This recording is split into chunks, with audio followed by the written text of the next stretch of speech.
Little girl knocked on the window of the most dangerous man in Chicago. He rolled it down, and everything changed.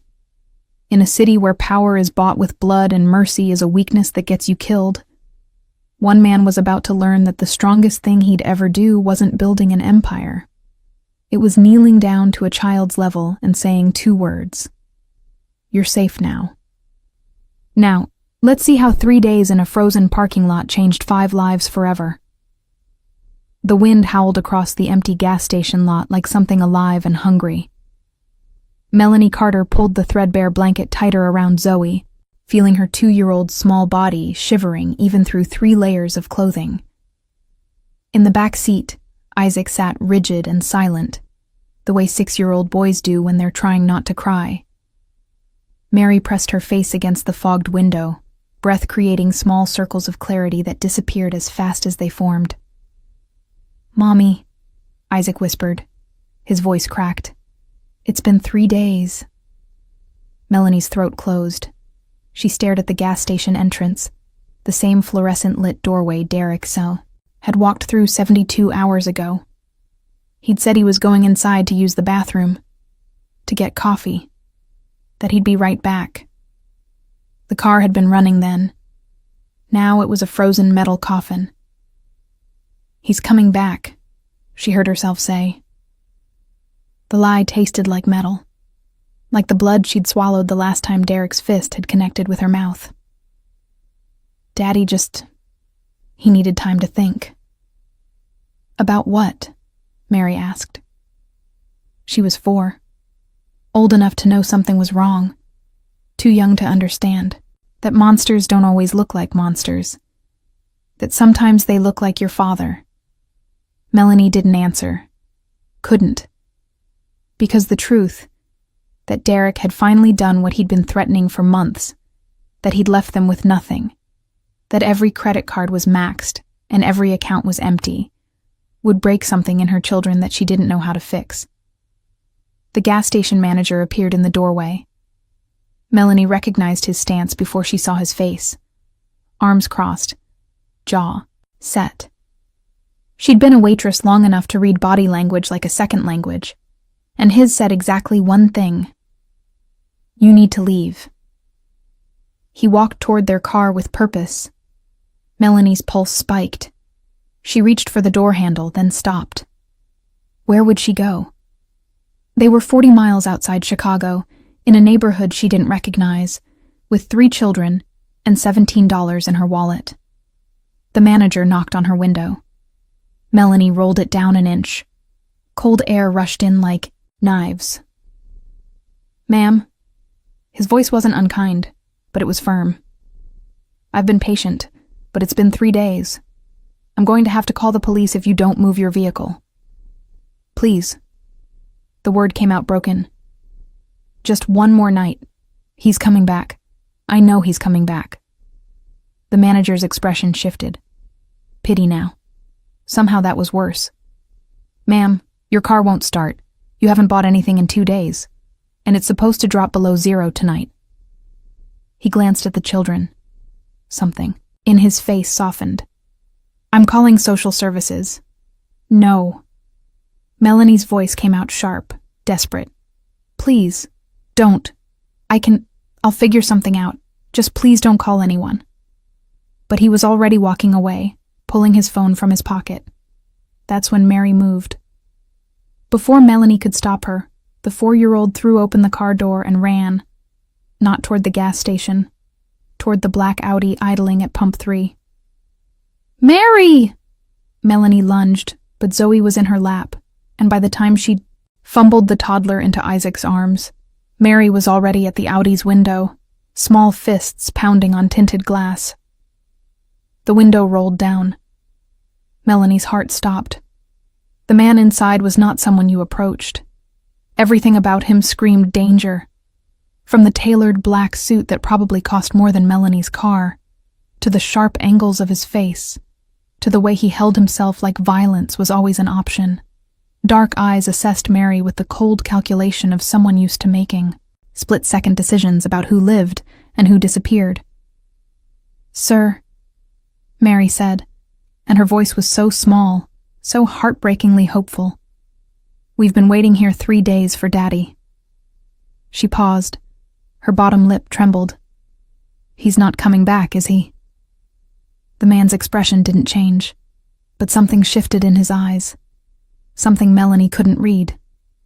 "Mary, get back here right now." Melanie was out of the car now, moving fast, but not fast enough. Never fast enough. Richard Grimson had been reaching for his coffee when the child appeared.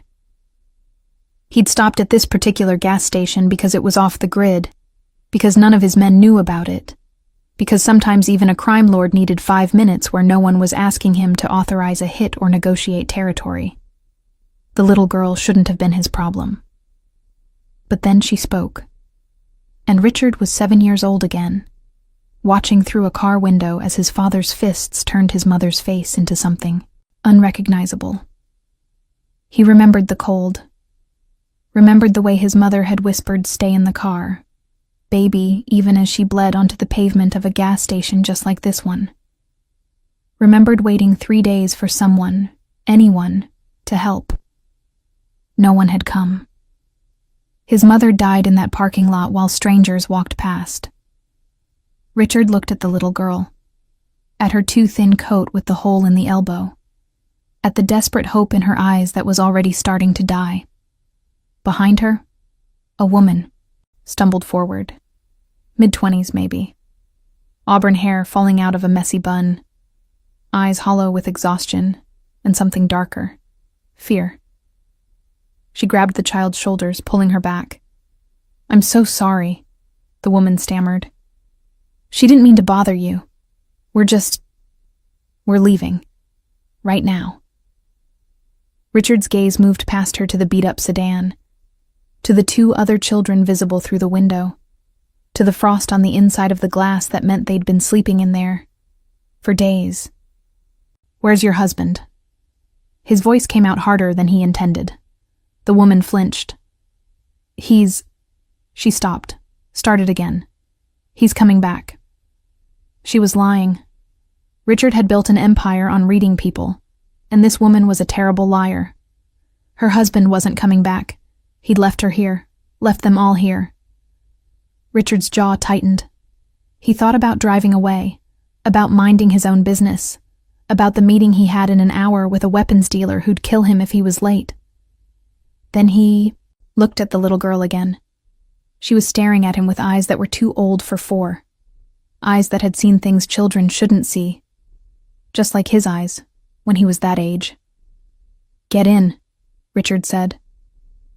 The woman blinked. "What?" "Your car won't start. It's going to be -10 tonight. You have 3 children." He met her eyes. "Get in the car." "I don't..."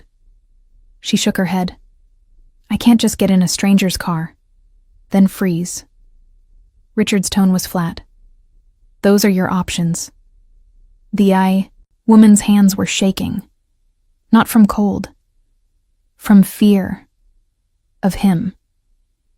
Richard understood. He was used to people being afraid of him, had built his reputation on it. But something about the way she held her daughter, fierce and protective even while trembling, made his chest feel strange. The gas station manager was walking toward them now, phone still in hand. "Ma'am, I've called." "We're leaving," Melanie heard herself say. She didn't know why. Didn't know if she was making the worst decision of her life or the only decision that made sense. But Mary was looking at the man in the Audi like he was salvation, and Isaac was crying silently in the car, and Zoe hadn't stopped shivering in 2 days. She gathered her children. The man in the Audi, suit too expensive, jaw too sharp, eyes too cold, opened the back door without a word. Isaac hesitated. "Mom?" "It's okay." Melanie's voice broke on the lie. "He's going to help us." As they climbed into the Audi, into warm leather seats that smelled like luxury Melanie had forgotten existed, she caught the man's reflection in the rearview mirror. He was staring straight ahead, jaw tight, hands gripping the steering wheel like it was the only thing keeping him anchored. "Where are we going?" Melanie whispered. Richard didn't answer right away. He put the car in drive, pulled out of the gas station, left the broken sedan and the last 3 days behind. "Somewhere warm," he finally said. Mary, already falling asleep against the heated seat, mumbled something that sounded like, "Thank you." Richard's hands tightened on the wheel. 45 minutes later, the Audi turned through iron gates that opened automatically. Melanie stared at the mansion appearing through the snow, all stone and glass and impossible wealth. "This is where you live?" Isaac breathed. Richard parked, turned to face them. "One night," he said. His voice was hard, final. "You stay tonight. Tomorrow I'll arrange somewhere else for you." Melanie nodded. She should have been relieved. Instead, she felt something else. Something she couldn't name. Richard led them inside. The warmth hit like a physical force. Mary started crying. Not sad crying, but the kind of crying that comes when your body finally feels safe enough to fall apart. "Sophia," Richard called. A woman appeared, older, kind-faced. "Draw a bath. Get them food, clean clothes." "Of course, Mr. Grimson." Sophia's eyes widened when she saw the children, but she didn't ask questions. As Sophia led the children away, Melanie turned to the man who'd saved them. "Thank you," she whispered. "I don't know why you helped us, but—" "Don't." Richard's voice cut like glass. "Don't thank me. Just get your kids warm." He walked away before she could respond, disappeared into a room at the end of the hall, and shut the door hard enough that Melanie flinched. Inside his office, Richard poured scotch with hands that wouldn't stop shaking. On his desk was a photograph he kept face down. He picked it, up now, stared at the woman in the picture, his mother, young and smiling, before his father destroyed her. "I'm sorry I was too late," he whispered to the photograph. Outside he could hear Mary laughing. The sound was so pure, so untouched by the world, that it physically hurt. Richard had made a promise in a parking lot 23 years ago. A promise that he would never ignore a child in danger, never look away, never be too late again. He'd kept that promise. But as he listened to the sound of children filling his empty house, he realized with cold certainty that one night was going to turn into something he wasn't prepared for. Something that terrified him more than any rival, any weapon, any war. Something that felt dangerously like hope. Richard didn't sleep. He stood at his office window watching snow fall over the city, trying to ignore the sounds drifting through the mansion, running water, quiet voices, the creak of floorboards that hadn't borne the weight of children in 2 decades. His phone buzzed. Marcus, his right hand. Meeting in 4 hours. Kozlov's getting impatient. Richard typed back, "I'll be there." He wouldn't mention that he had 3 children and a terrified mother sleeping in his guest wing. Marcus would ask questions Richard didn't want to answer. Questions like why and what were you thinking and since when do you play savior? The truth was, Richard didn't know. He'd built his empire on being untouchable, on making decisions without emotion, on understanding that sentiment was a luxury men like him couldn't afford. Then a 4-year-old had knocked on his window, and 23 years of carefully constructed walls had developed cracks. A soft knock interrupted his thoughts. "Mr. Grimson?" Sophia stood in the doorway, her expression caught between concern and something else. "The children are asleep, but the mother, she won't come out of the bathroom." Richard's jaw tightened. "Define won't come out." "She's been in there an hour.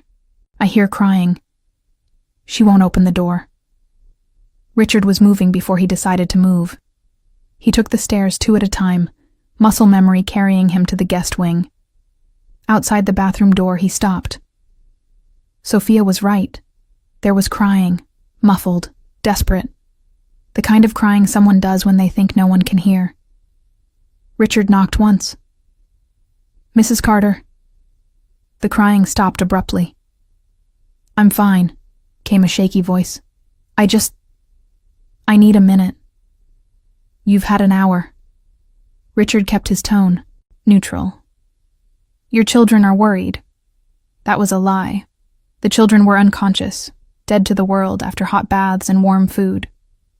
But it worked. The lock clicked, the door opened a crack. Melanie's face appeared, red and swollen from crying. "They're really asleep," she whispered. "All three." Sophia checked on them. Something in Melanie's expression crumbled. She sagged against the doorframe.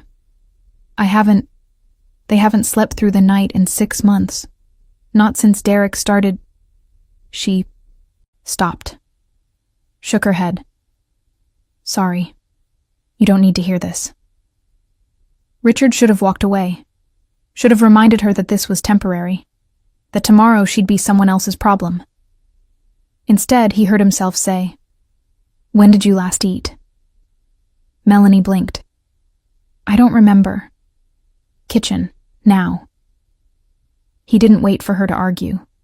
Just turned and walked, trusting she'd follow. She did, after a moment's hesitation, bare feet patting silently on marble floors. The kitchen was dark except for the light over the island. Richard opened the refrigerator, pulled out containers. Leftover pasta from the dinner Sophia had made 2 nights ago. Bread. Butter.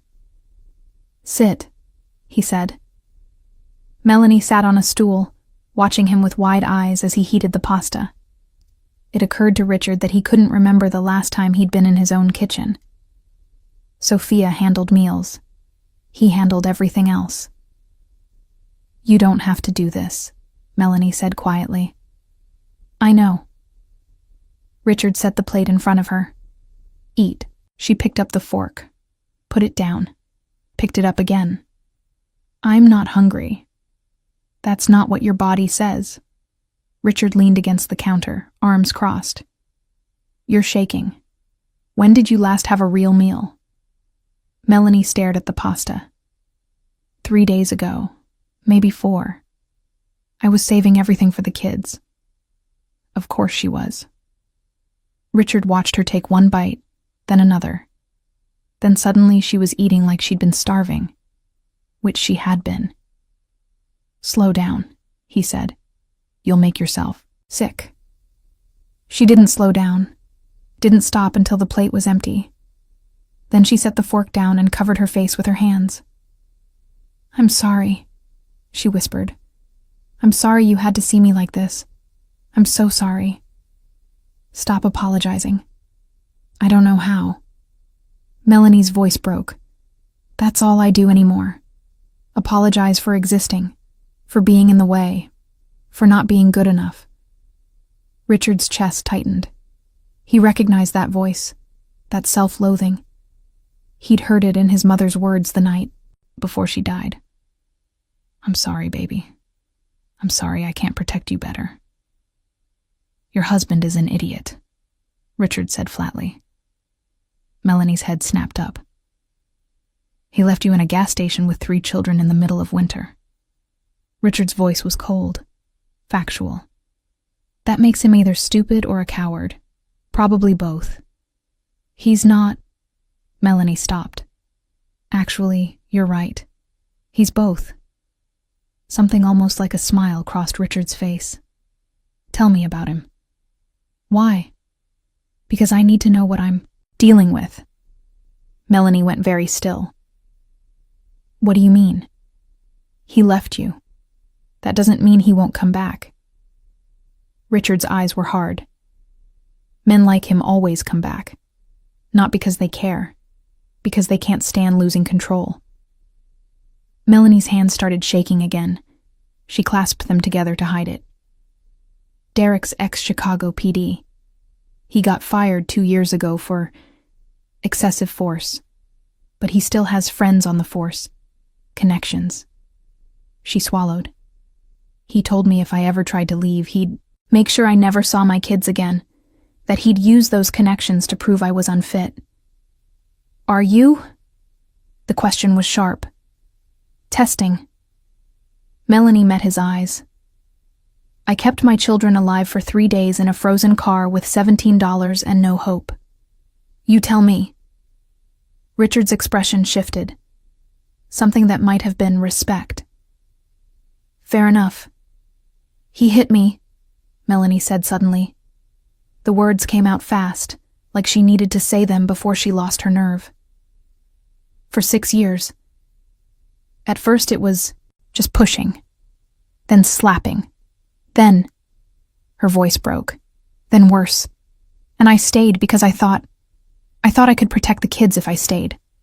I thought if I was just better, quieter, more careful.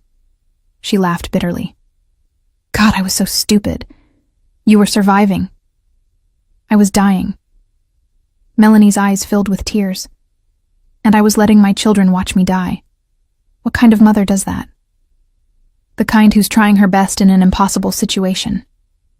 Melanie stared at him. Why are you being kind to me? Richard's jaw tightened. He thought about lying, about keeping his walls up, about maintaining the distance he needed to function. Instead, he pulled his phone from his pocket, opened his photo gallery, found the picture he never showed anyone. He set the phone on the counter between them. Melanie leaned forward. The photograph was old, faded. A woman with dark hair and kind eyes held a small boy. Both were smiling. My mother, Richard said. His voice was flat, controlled. She died in a gas station parking lot when I was 7. My father beat her to death in front of me. Melanie's hand flew to her mouth. I was in the car. She told me to stay in the car no matter what. So I did. Richard's eyes were distant. I watched her die. Watched people walk past. Nobody helped. Nobody stopped. By the time someone called the police, it was too late. Richard. Don't. He pulled the phone back. I'm not telling you this for sympathy. I'm telling you because you need to understand something. His eyes met hers. I will never let another woman die in a parking lot while I look away. I will never let another child watch their mother suffer. That's the only reason you're here. Don't mistake it for anything else. Melanie nodded slowly. Okay. Tomorrow I'll set you up somewhere safe. An apartment, security, whatever you need to start over. Richard's voice was firm. But you're not going back to him. You understand me?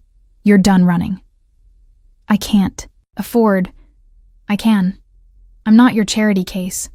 No. Richard's eyes were hard. You're my second chance. The words hung between them, heavy. True. Upstairs a child cried out, both of them tensed. That's Mary, Melanie whispered. She has nightmares. Go, Richard said. Melanie hesitated. Thank you. For the food. For listening. For everything. She left before Richard could respond. Alone in the kitchen, Richard stared at his phone, at his mother's face, at the boy he used to be. I'm trying, Mom, he whispered. I'm trying to do better. From upstairs came the sound of Melanie singing softly. A lullaby. Mary's crying faded to hiccups, then silence. Richard closed his eyes. He'd meant what he said. Tomorrow they'd leave. Tomorrow he'd go back to being Richard Grimson, the man who built an empire on blood and fear. But tonight, just for tonight, he let himself imagine something different. Something that felt dangerously like family. Tomorrow didn't come. Not the way Richard planned, anyway. He woke to the smell of coffee and something else. Something he couldn't immediately identify. It pulled him from his office where he'd fallen asleep at his desk, still in yesterday's clothes, files spread around him like casualties. The clock read 7:14 a.m. Too early for Sophia. Richard stood, every muscle protesting. He'd dreamed of parking lots and blood and a little girl who looked exactly like Mary asking him why he didn't help. He followed the smell to the kitchen and stopped in the doorway. Melanie stood at the stove, hair tied back, wearing clothes Sophia must have found for her. Simple jeans and a sweater that hung loose on her thin frame.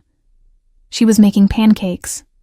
Actual pancakes, not the frozen kind Sophia kept in his freezer for emergencies he never had. "You're up," she said without turning around. "I made coffee. Hope that's okay.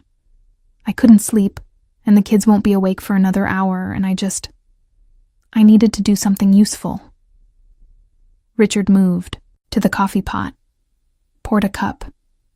The coffee was good, better than Sophia's. He didn't say so. "You don't have to cook for me," he said instead. "I know." Melanie flipped a pancake with practiced ease. "But you fed me last night. This is..." She paused. "This is me saying thank you without actually saying it, since you told me to stop apologizing." Despite himself, Richard's mouth almost curved. Almost. "How are the children?" "Still asleep. Mary had 2 more nightmares, but she settled faster, each time." Melanie's voice was soft. "Isaac wet the bed. He hasn't done that in 2 years.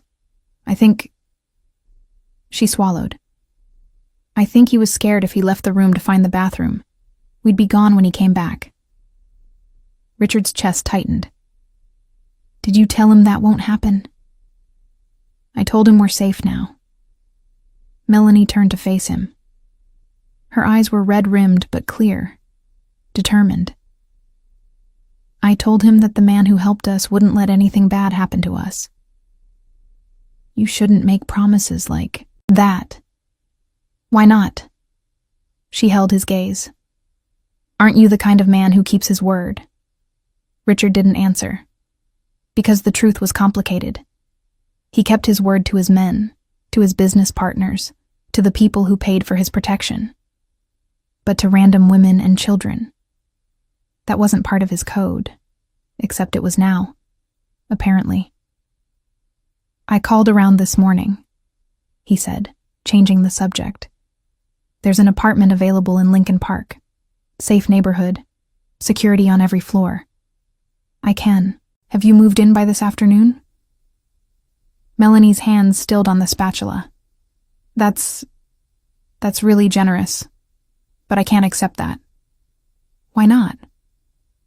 "Because apartments in Lincoln Park aren't cheap, and I don't have a job or references or any way to pay you back.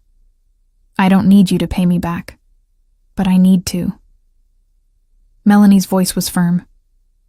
"I need to not be someone's charity case. I need my children to see their mother stand on her own feet, even if those feet are shaky." Richard studied her, the set of her shoulders, the stubborn tilt of her chin. She reminded him of his mother, that same quiet strength wrapped in exhaustion. "Fine," he said. "You want to earn it? I need someone to manage this house." Melanie blinked. "What?" "Sophia's getting older. She can't handle everything alone anymore. Cooking, cleaning, managing schedules." Richard leaned against the counter. "You're hired. You don't even know if I can... Can you cook?" "Yes." "Can you clean?" "Yes." "Can you follow instructions?" "Yes." "Then you're qualified." Richard drained his coffee. "Salary is $70,000 a year, health insurance included. You and the children live here. Separate wing, your own space." Melanie's mouth opened, closed, opened again. "That's insane." "That's the offer. Why would you do this?" Richard met her eyes. "Because you need a job, and I need someone I can trust in my house. Someone who isn't going to steal from me or sell information about my life to the highest bidder." He paused. "Someone who has as much to lose as I do." It was manipulation. Richard knew it. But it was also true. Melanie studied him for a long moment. Then slowly she nodded. "Okay, but I have conditions. Of course you do. My children don't see anything illegal, ever. I don't care what kind of business you're in, but they don't see it. Agreed. I work normal hours. I'm not on call 24/7. My kids need a mother who's present. Agreed. And if Derek finds us... Melanie's voice wavered. If he shows up here, you let me handle it. I don't want you... She couldn't finish the sentence. Didn't need to. If your ex-husband shows up here, Richard said quietly, I will handle it however I see fit. That's not negotiable. Fear flashed across Melanie's face, but underneath it was something else, something that looked almost like relief. Okay, she whispered. They stood there in the morning light, the smell of pancakes filling the silence. Somewhere upstairs, a child laughed. Then another voice joined in, Mary and Isaac, awake and already fighting over something. Melanie's expression softened. I should go, Richard said. I'll handle breakfast. She looked at the stove, at him. You know how to cook? I know how to not burn pancakes. That almost smile crossed her face again. Then she was gone, padding up the stairs toward her children's voices. Richard stood alone in the kitchen. He flipped the pancakes. They were perfect, golden brown, exactly how his mother used to make them on Sunday mornings before everything went to hell. This is temporary, he told himself, just until she gets on her feet. But he'd been telling himself that for 12 hours now, and he was starting to realize it might be a lie. The children tumbled into the kitchen 20 minutes later like a small tornado. Mary immediately climbed onto a stool and announced, I'm hungry enough to eat a horse. We have pancakes, not horses, Richard said flatly. Mary giggled. You're funny. No one had ever called Richard funny before. Isaac approached more carefully, staying close to his mother. He studied Richard with serious 6-year-old eyes. Are you rich? Isaac. Melanie's face flushed. That's not polite. It's fine. Richard set plates in front of each child. Yes, I'm rich. How rich? Mary asked, mouth already full of pancake. Rich enough that you don't have to worry about being cold or hungry again. Something shifted in Isaac's expression. Hope, maybe. Or the beginning of trust. Zoe, the 2-year-old, had been silent until now. She climbed off Melanie's lap, walked around the island with her worn teddy bear clutched tight, and stopped in front of Richard. She looked up at him with enormous eyes. Then, without warning, she raised her arms. The universal toddler signal for pick me up. Richard froze. Zoe, no, Melanie said quickly. Mr. Grimson doesn't... But Richard was already moving. He lifted the little girl with surprising gentleness, settling her on his hip like he'd done it 1,000 times before. Zoe rested her head against his chest and sighed, a deep, contented sound. She never does that, Melanie breathed. She doesn't trust anyone. Not after Derek. She didn't finish. Didn't need to. Richard stood very still. This tiny human draped against him like he was safe harbor in a storm. He could feel her heartbeat, feel the way she relaxed completely, like she knew, somehow knew, that he would die before he let anything hurt her. Tio, Zoe mumbled against his shirt. What did she say? Richard's voice came out rougher than intended. Tio, Melanie whispered. It means uncle in Portuguese. My mother was Brazilian. I used to speak it with the kids, but Derek hated... She stopped, started again. She's calling you uncle. Richard looked down at the child in his arms. At Mary eating pancakes and chattering about nothing. At Isaac watching him with careful hope. At Melanie standing in his kitchen like she belonged there. This was supposed to be temporary. 1 night. Maybe 2. Not this. not them making themselves at home in his life. "I have to go," Richard said abruptly. He handed Zoe back to Melanie. "Meeting downtown. I'll be back late. Sophia will be here if you need anything." He was out of the kitchen before Melanie could respond. But he felt her eyes on his back, felt her understanding exactly what he was doing. Running. Because Richard Grimson didn't know how to handle children who trusted him, didn't know how to handle a woman who looked at him like he wasn't a monster, didn't know how to handle the feeling blooming in his chest that felt dangerously like something he'd sworn never to feel again. Hope was a luxury men like him couldn't afford. But as he drove toward the city, Zoe's small Tio echoed in his mind, like a promise he hadn't meant to make. Like a promise he wasn't sure he could keep. Like a promise that terrified him more than any bullet ever had. The meeting with Kozlov went exactly as Richard expected. Tense, calculated, ending with a handshake that felt like a temporary truce between predators. By the time he pulled back through his gates at 11 p.m., exhaustion had settled into his bones like concrete. The mansion should have been dark, quiet. Instead, light spilled from the kitchen windows. Richard walked inside to find chaos. Mary sat at the kitchen table covered in flour, helping Melanie roll out what appeared to be cookie dough. Isaac was reading aloud from a children's book, showing Zoe the pictures. Sophia sat with them, laughing at something Mary had said. They all looked up when Richard entered. "Tio Dom!" Mary launched herself off her chair and ran to him. She was at his legs before he could move, hugging his knees with sticky hands. "We're making cookies. Want to help?" Richard's brain short-circuited somewhere between Tio Dom and "wanna help." "She means Mr. Grimson," Melanie said quickly, flour dusting her cheek.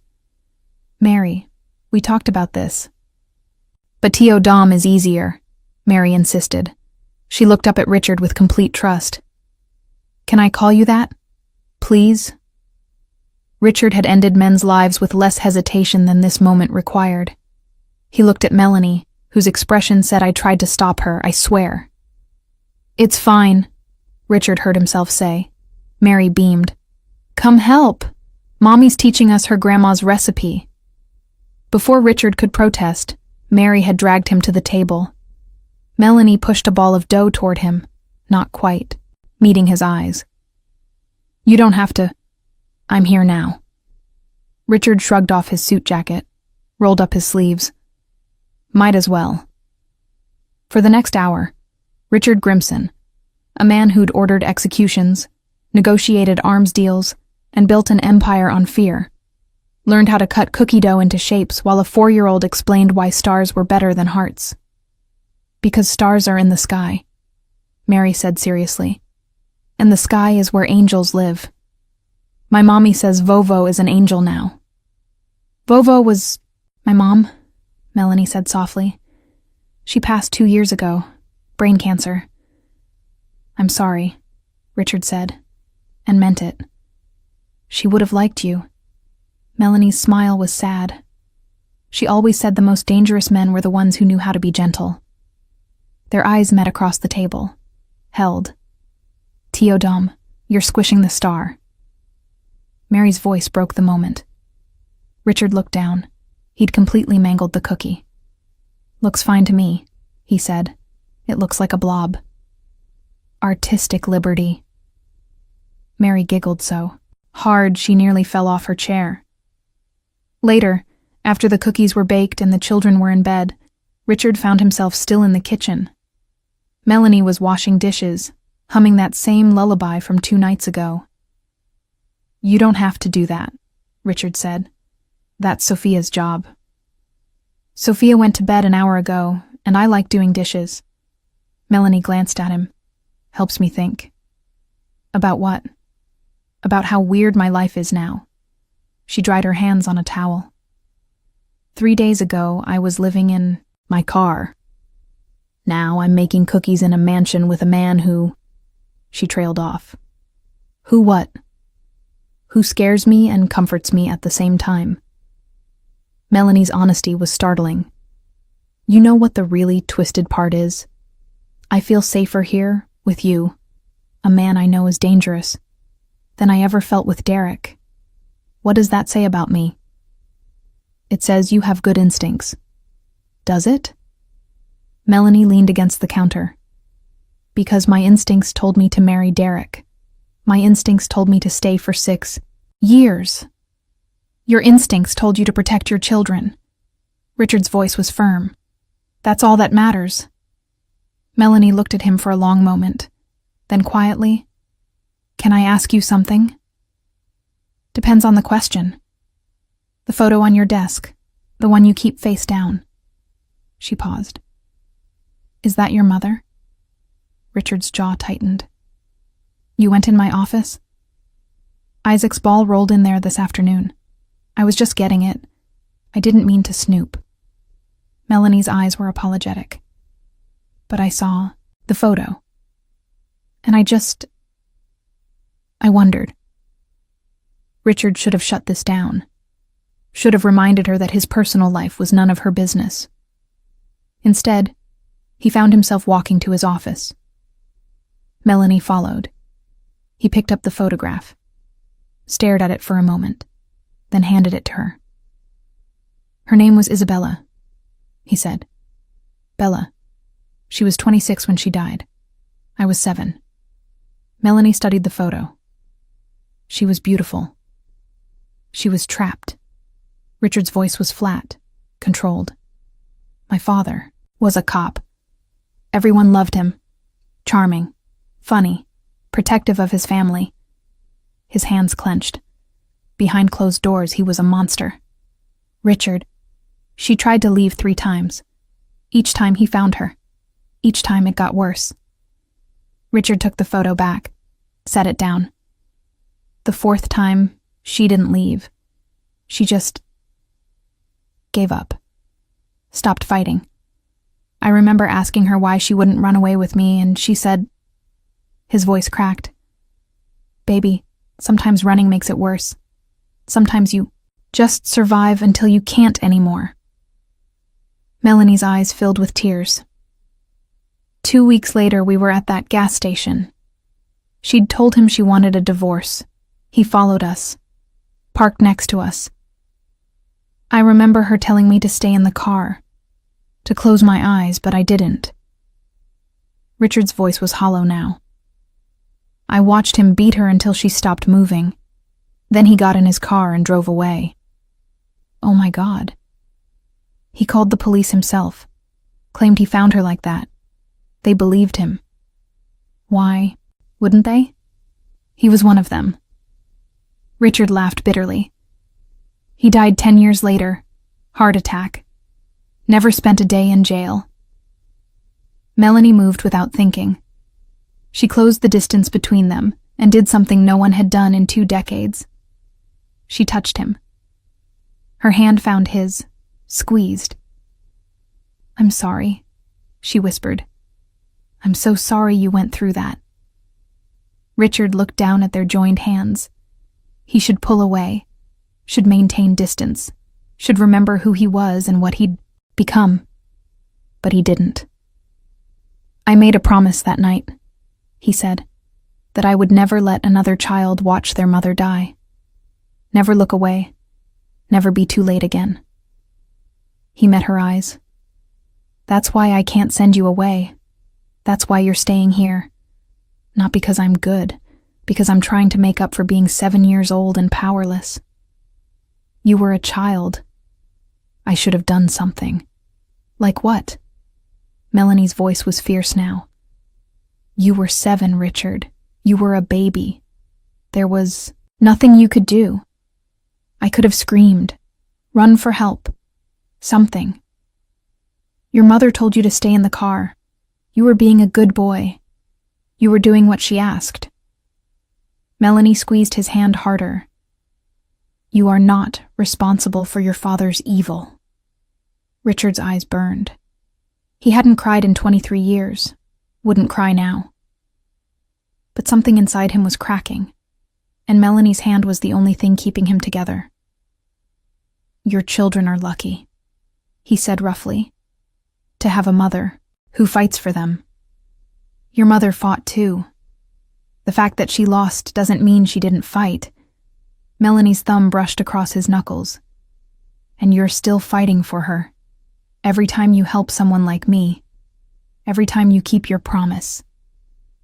The words hit like a physical blow. Richard pulled his hand away, stepped back. You should get some sleep. Richard, it's late. His voice was firm, final. We both have long days tomorrow. Melanie studied him, saw the walls going back up, the armor sliding into place. Okay, she said softly. Good night. She left. Richard stood alone in his office, staring at his mother's photograph. I'm trying, Mom, he whispered. I'm trying so hard. But he couldn't tell if he was trying to keep his promise or trying not to fail again. Couldn't tell if having Melanie and the children here was redemption or just another way to hurt when they eventually left. Because they would leave. Eventually. Everyone always did. 3 weeks passed like a held breath. Melanie fell into routine with surprising ease. Cooking breakfast before Richard left for meetings he never explained. Managing Sophia's schedule. Helping Isaac with first-grade homework at the kitchen table while Mary colored and Zoe napped. The mansion stopped feeling like a mausoleum and started feeling like something else. Something dangerous. Richard told himself he was maintaining distance. But distance was hard when Isaac asked him to read bedtime stories. When Mary insisted he needed to see her latest drawing. When Zoe reached for him every time he walked into a room. When Melanie looked at him like he was a man, not a monster. It was Tuesday afternoon when everything changed. Richard was in his office reviewing territory maps when his phone rang. Marcus, his second-in-command, never called unless it was important. Talk, Richard said. We have a problem. Marcus's voice was tight. Derek Carter, ex-Chicago PD. He's been asking around about his wife. Richard's blood went cold. What kind of asking? The kind that involves calling in favors. Checking hospitals, shelters, known safe houses. Marcus paused. Someone told him they saw a woman matching Melanie's description getting into a black Audi 3 weeks ago. At a gas station on the south side. How many people in this city drive black Audis? Hundreds. But he's narrowing it down. And rich. Marcus's voice dropped. He's got friends. Dirty cops who owe him. If he finds out she's with you... He won't. He will. It's just a matter of time. Richard ended the call, sat very still. He could send Melanie away, set her up somewhere far from Chicago, somewhere Derek would never find her. But Derek had found her before. Would find her again. Men like Derek always did. Which meant Richard had 2 choices. Let Melanie leave and hope for the best, or keep her close and prepare for the worst. It wasn't really a choice at all. Richard found Melanie in the kitchen, making dinner while Mary set the table, and Isaac helped Zoe build a block tower in the corner. Can I talk to you? Richard said. Alone. Melanie looked up, saw something in his face. Mary, watch your sisters. I'll be right back. They went to Richard's office. He closed the door. What's wrong? Melanie asked. Your husband is looking for you. The color drained from Melanie's face. How do you know? I have people who hear things. Richard's voice was controlled, professional. He's been making inquiries. He knows you got into a black Audi. It's only a matter of time before. I need to leave. Melanie was already moving toward the door. I'll take the kids. We'll go somewhere he can't find us. There is nowhere he can't find you. Richard's voice stopped her. Men like Derek don't give up. They hunt until they find what they think belongs to them. Then what do I do? Melanie's voice broke. What am I supposed to do? Richard met her eyes. You stay. And you let me handle this. Handle it how? However I need to. Understanding dawned on Melanie's face, followed by fear. You mean kill him? Richard didn't answer. Didn't need to. No. Melanie shook her head. No, I won't let you. Let me? Richard's voice was sharp. This isn't about permission. This is about keeping you and your children safe. By becoming a murderer. I'm already a murderer. The words came out flat, cold. Don't pretend you don't know what I am. Melanie flinched. I know what you do, but this is different. This is personal. This is survival. Richard's jaw was tight. Your husband is ex-police with connections. He's violent. He's obsessed. If he finds you, what do you think happens? You think he just walks away? You think he lets you go? I think killing him makes you just as bad as him. The words hung between them like a knife. Richard's expression went cold, closed. Then you don't understand anything about how this world works. I understand that my children don't need to grow up, knowing someone died because of them. Melanie's voice was fierce. I understand that Isaac already has nightmares about his father. I won't give him nightmares about you too. Then what's your solution? Wait until Derek shows up? Let him take you back? Hope he doesn't kill you this time? There has to be another way. There isn't. Then find one, Melanie was shouting now. You're supposed to be this powerful man, right? So use that power for something other than violence. Figure it out. Richard stared at her. You're asking me to fight with one hand tied behind my back. I'm asking you to be better than him. The words hit like a slap. Richard turned away, looked out the window at the city lights. You should pack. I'll arrange a safe house, somewhere far from here. You're sending us away. I'm keeping you alive. By pushing us out. Melanie's voice was hollow. Of course. That's what you do, isn't it? Push people away before they can leave first. Richard's hands clenched. Don't psychoanalyze me. Why not? Someone should. Melanie moved closer. You let us in for 3 weeks. Let Isaac call you Tio. Let Mary draw pictures of our family with you in it. Let Zoe fall asleep in your arms. Her voice cracked. You let me start to trust you. Start to think maybe we could actually be safe here. And now you're throwing us out because keeping us means you have to feel something. I feel plenty. Do you? Or do you just lock everything away where it can't hurt? You? Richard spun around. You want to know what I feel? I feel terrified. Terrified that I'll fail you the same way I failed my mother. Terrified that Derek will get past my security and hurt you. Terrified that one day I'll come home and find you dead and your children traumatized, and it'll be my fault because I wasn't good enough, smart enough, fast enough. He stopped, breathed hard. Melanie was staring at him with wide eyes. You asked what I feel, Richard said roughly. That's what I feel. Every single day. Silence. Then, softly. Then feel it with us, not alone. Richard looked at her. At this woman who'd been beaten down by life but refused to stay down. Who looked at him and saw past the monster to the scared 7-year-old boy underneath. I don't know how, he admitted. Neither do I. Melanie's smile was sad. But we figure it out together. That's what families do. The word family landed like a bomb. We're not, Richard started. Aren't we? Melanie challenged. Isaac reads to you every night. Mary asks you to fix her toys before she asks me. Zoe cries if you leave without saying goodbye. She paused. And I trust you more than I've trusted anyone in 6 years. Richard's throat was tight. Please don't send us away, Melanie whispered. Please, we'll be careful. We'll stay inside. Whatever you need. Just don't. She didn't finish. Didn't need to.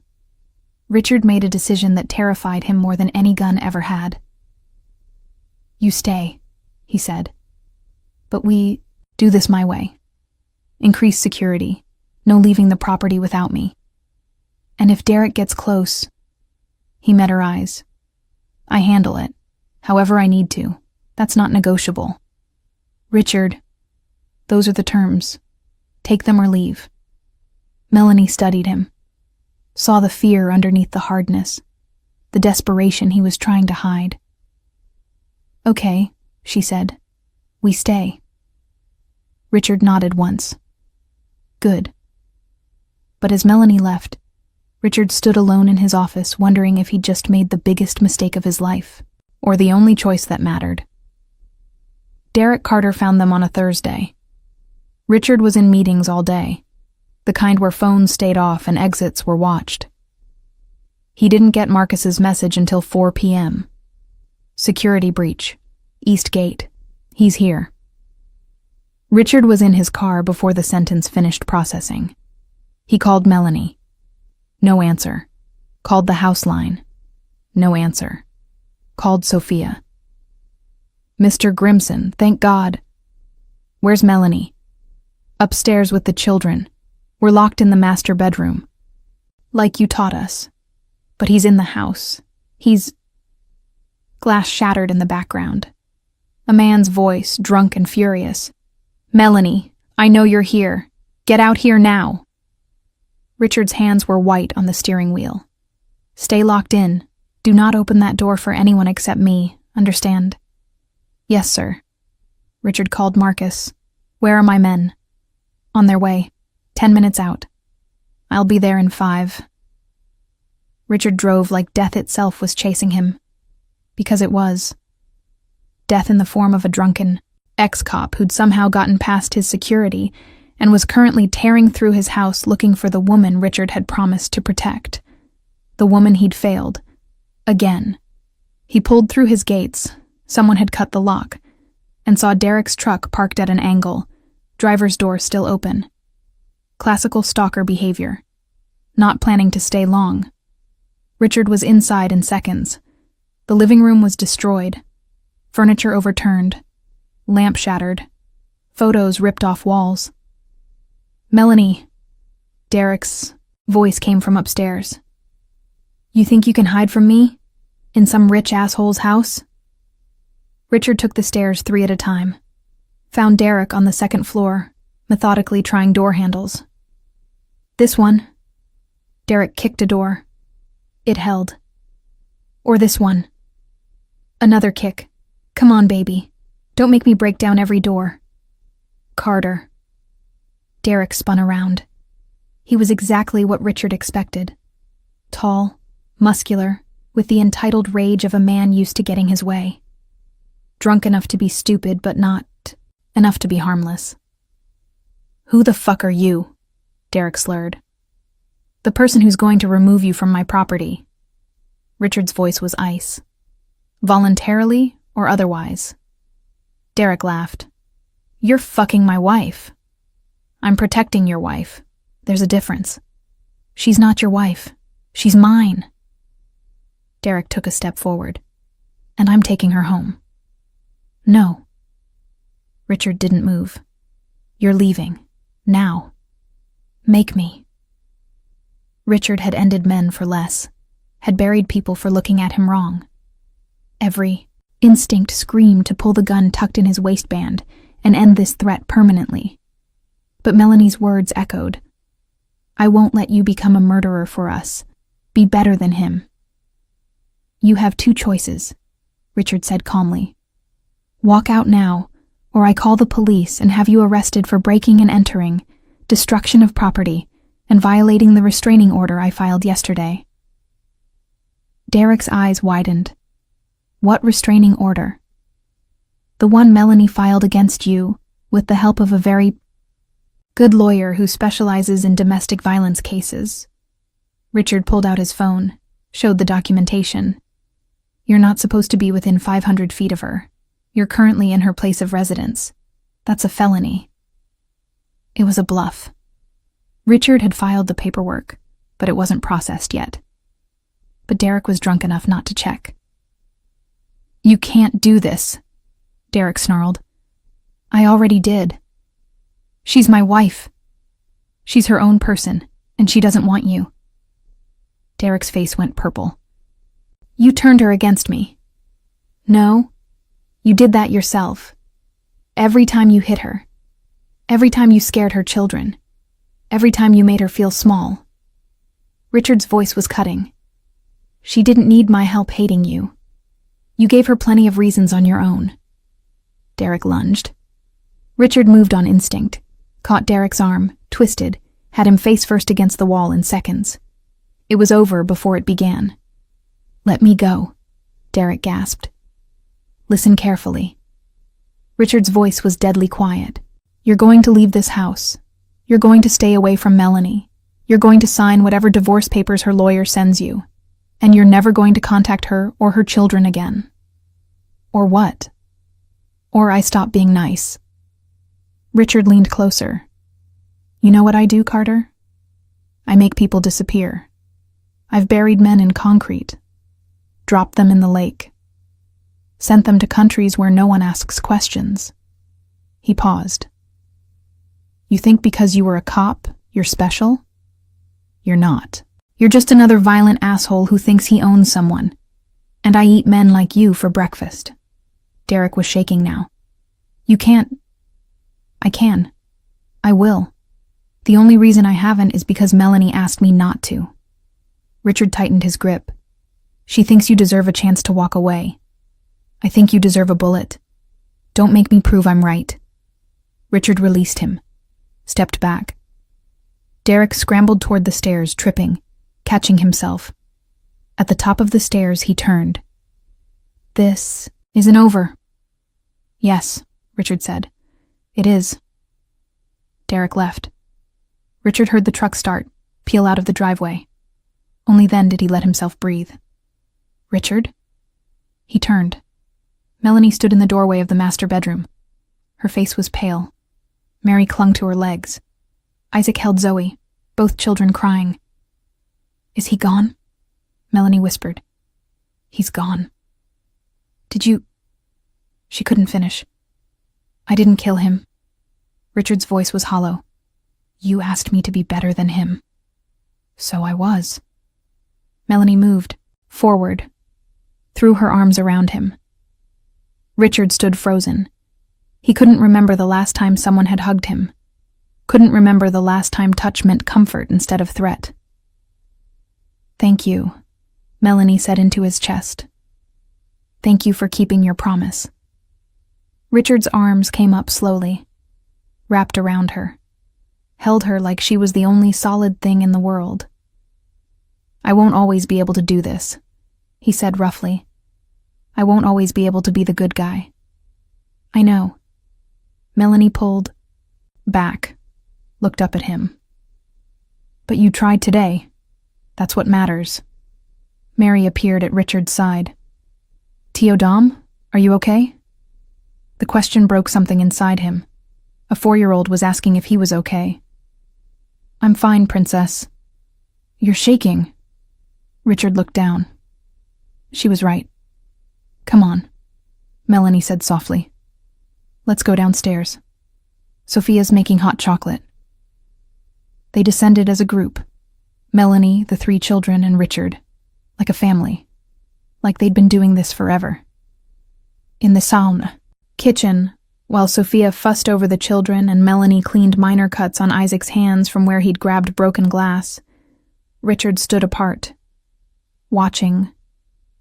This was what he'd been protecting. Not just Melanie, not just the children.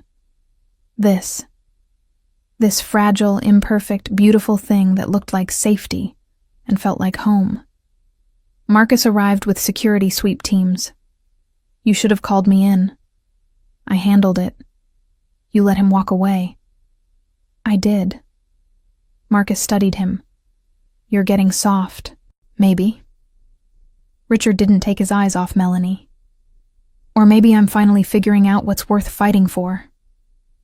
That night, after the children were asleep and Sophia had gone to her quarters and the security team had cleared out, Richard found Melanie in the living room. She was cleaning up the destruction Derek had left behind. Leave it, Richard said. "I'll have people handle it tomorrow." "I need to do something." Melanie's hands were shaking. "I need to feel useful." Richard took the broken lamp from her hands, set it down, took her hands in his. "You could have died today," he said, "but I didn't. Because I got lucky. Because Derek was drunk. Because you came for us." Melanie squeezed his hands. "You kept your promise." Richard pulled her closer, not quite touching, just close enough to feel her warmth. "I can't lose you," he said. The words came out broken, raw. "I can't—" He couldn't finish. Melanie reached up, touched his face. "You won't. You don't know that. Neither do you." Her thumb brushed across his cheekbone. "But we're here now. That's what matters." Richard closed his eyes. Let himself feel this. Feel her. Feel the terrifying possibility that maybe he wasn't meant to be alone forever. "Stay with me," he whispered. "Not just tonight. Stay." "Where else would I go?" Melanie smiled through tears. "You're stuck with us, Richard Grimson." And for the first time in 23 years, being stuck didn't feel like a trap. It felt like salvation. 6 months later, Richard stood in his kitchen making pancakes, while Mary directed him like a tiny drill sergeant. "More chocolate chips, Teodom." "If I add more chocolate chips, these won't be pancakes. They'll be diabetes." Mary giggled. "What's diabetes?" "Something your mother will kill me for giving you." "I heard that," Melanie called from the dining room where she was helping Isaac with a school project. "And you're right." Richard shook his head, but he was smiling. Actually, smiling. Marcus had commented on it last week. "You know you smile now, right? It's disturbing." The past 6 months had been the strangest of Richard's life. Derek had signed the divorce papers 3 weeks after the break-in. Richard's lawyer, and the very real restraining order that followed, had made sure of it. Derek had also lost his PI license after Richard's people had quietly leaked information about his violent history to the right authorities. Last Richard heard, Derek was in rehab in, Montana. Court-ordered. Good. Meanwhile, Melanie had transformed the mansion. Not just physically, though there were now children's drawings on the refrigerator and toys in every room, but energetically. The place felt alive. Felt like people actually lived here, instead of just existing. Isaac had started calling Richard Dad 2 months ago. It had happened casually. "Dad, can you help me with my math?" And Richard had frozen mid-sentence. Isaac had looked terrified, like he'd made a mistake. But Richard had just nodded and said, "Of course, son." He'd cried in his office later that night, called it allergies when Melanie found him. She'd known better, had held him anyway. Mary's school had a father-daughter dance next week. She'd asked Richard to take her, had presented him with a hand-drawn invitation covered in glitter and misspelled words. "Please come to the dance with me, Daddy Dom, love Mary." Richard had that invitation framed on his desk. Zoe, now almost 3, refused to sleep unless Richard read her a story first.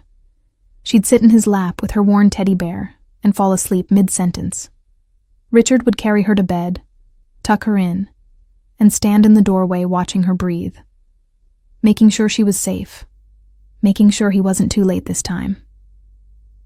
"Pancakes are ready," Richard called. The children thundered into the kitchen. Melanie followed, looking beautiful in jeans and one of Richard's old sweaters she'd stolen months ago. They ate breakfast as a family, argued about who got the last pancake, laughed when Zoe got syrup in her hair, made plans for the weekend. It was ordinary. It was perfect. After breakfast, Richard helped clean up while Melanie got the kids ready for school. His phone buzzed. "Marcus.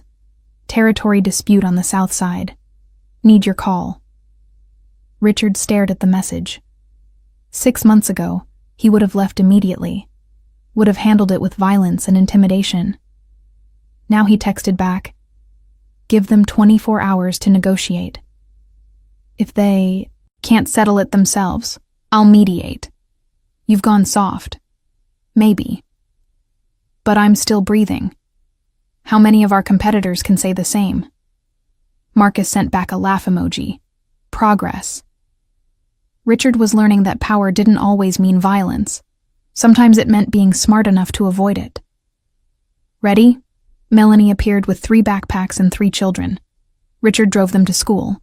Isaac to first grade, Mary to pre-K, Zoe to the daycare program. It was a routine they'd fallen into. Richard liked routines now. Liked the predictability. Liked knowing where everyone was. Liked knowing they were safe. After drop-off, Richard drove Melanie home. They had the house to themselves until 3 p.m. Sometimes they used it for quiet work, Melanie managing the household, Richard handling business remotely. Sometimes they used it for other things. Today felt like an other things day. "Come here," Richard said once they were inside. Melanie walked into his arms like she belonged there. Because she did. "I need to tell you something," Richard said. Melanie pulled back. "That sounds ominous." "It's not. It's..." He paused. "I bought the house next door." "You what?" "The estate next door. It's been for sale for a year. I bought it." Richard took her hands. "I'm converting it into a safe house. For women leaving domestic violence situations. With job training, childcare, legal help. Everything they need to start over." Melanie's eyes filled with tears. "Richard, I'm calling it Bella's house, after my mother." His voice was rough. "I can't save her, but maybe I can save others like her, like you." Melanie threw her arms around his neck. "That's the most beautiful thing I've ever heard. I want you to run it." She pulled back. "What?" "You know what they need better than anyone. You've lived it." Richard cupped her face. "I'll fund everything. But I need someone who understands. Someone who won't give up on them. That's you. I don't have a degree. I don't have experience. You have something better. You have empathy. And you have me backing you." Richard smiled slightly. "Say yes." "Yes." Melanie laughed through tears. "God, yes." They kissed. Soft at first, then deeper. Full of promise. When they pulled apart, Melanie was crying. "How did I get so lucky? I'm the lucky one." Richard meant it. "I was dead inside before you. Before them. You brought me back to life. We brought each other back." That afternoon, after picking up the children, they all went to see Bella's house. It was still under construction, but the bones were there. Isaac ran through the halls, imagining where everything would go. Mary declared she wanted to paint murals on the walls. Zoe just held Richard's hand and said, "Pretty house, Daddy." "Daddy." Richard's chest tightened. "Is this really happening?" Melanie whispered. "It's happening." Richard pulled her close. "We're making something good. Something that matters." That night, after the children were asleep, Richard found Melanie on the balcony. She was staring at the stars like she used to stare through the car window when she had nothing. "What are you thinking about?" Richard asked. "About how different my life is now." Melanie leaned against him. "A year ago, I thought I was going to die in that relationship. Thought my children would grow up watching me disappear piece by piece." She paused. "Now I'm planning to run a safe house. I'm raising 3 happy children. I'm falling in love with a man who used to terrify me." Richard's heart stopped. "You're what?" Melanie looked up at him. "I love you. I think I have for months. I just wasn't sure if I was allowed to say it." "Why wouldn't you be allowed?" "Because you're you, and you're the woman who saved my life." Richard turned her to face him. I was empty before you, going through motions, keeping promises to ghosts. You made me want to be present, made me want to be better. He took a breath. I love you, Melanie. I love your children. I love the chaos and the noise and the way Isaac asks me impossible math questions and Mary draws on my important documents and Zoe refuses to eat anything green. Melanie laughed through tears. I love you, Richard repeated. And I want this forever. I want to make it official. He pulled a small box from his pocket. Melanie's hands flew to her mouth. I know it's fast, Richard said. I know we've only been doing this 6 months, but I wasted 23 years being alone. I don't want to waste any more. He opened the box. Marry me. Make this family real. It's already real, Melanie whispered. Then make it permanent. Melanie looked at the ring, at Richard, at the life they'd built from nothing. Yes, she said. God, yes. Richard slid the ring on her finger, kissed her like she was oxygen. Behind them, they heard a small voice. Are you getting married? They turned. Mary stood in the doorway in her pajamas, clutching her stuffed rabbit. We are, Richard said. So you'll be my daddy for real? I'm already your daddy for real. Richard knelt to her level. The wedding just means I'm promising your mommy that I'll never leave. Mary launched herself at him. I love you, Daddy Dom. Isaac appeared next, rubbing his eyes. What's happening? Tio Dom asked me to marry him, Melanie said. Isaac's face split into the biggest smile Richard had ever seen. Really? So we get to stay here forever? Forever, Richard confirmed. Can I call you Dad now? Like, officially? You can call me whatever you want, son. Isaac hugged Richard tight. Thanks, Dad. Zoe woke up crying. Melanie went to get her. When she came back, Zoe was rubbing her eyes and looking confused. Why is everyone awake? She mumbled. Because we're getting married, Mary announced. What's married? It means Daddy Dom is staying forever. Zoe looked at Richard. You're staying? I'm staying, Princess. Good. Zoe put her head back on Melanie's shoulder. Love you, Daddy. Richard's eyes burned. They stood there as a family. Richard, Melanie, Isaac, Mary, and Zoe. On a balcony overlooking the city Richard had once ruled with fear. Now he ruled it with something else. Purpose, love, hope. We should get these munchkins back to bed, Melanie said. They tucked the children in together. Read stories, sang songs. Promised the monster under the bed was imaginary, but if it wasn't, Daddy Dom would handle it. Later, in their own room, Melanie curled against Richard's chest. Thank you, she whispered. For what? For being brave enough to let us in. Richard kissed her forehead. Thank you for being brave enough to stay. They fell asleep tangled together. Safe. Whole. Elena once believed that asking for help was the same as giving up. That surviving meant suffering alone. That being strong meant never showing weakness. But sometimes strength isn't about doing everything alone. It's about knowing when to let someone else carry the weight. When to say, I can't do this anymore. And mean it. When to knock on a stranger's window and hope they'll open the door. Richard thought he was saving Melanie that night at the gas station. Thought he was keeping a promise to a ghost. But the truth is, they saved each other. She taught him that mercy isn't weakness, that love isn't a luxury, that the most powerful thing a man can do isn't build an empire. It's kneel down to a child's level and say, you're safe now. He taught her that not all strength comes with fists. That some men protect instead of destroy. That asking for help isn't surrender. It's survival. Maybe that's what all of us are searching for.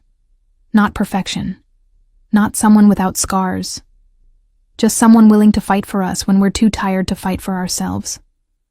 Someone who sees our broken pieces and says, "Let me hold those for a while." Because the strongest families aren't the ones who never break. They're the ones who break and choose to heal together.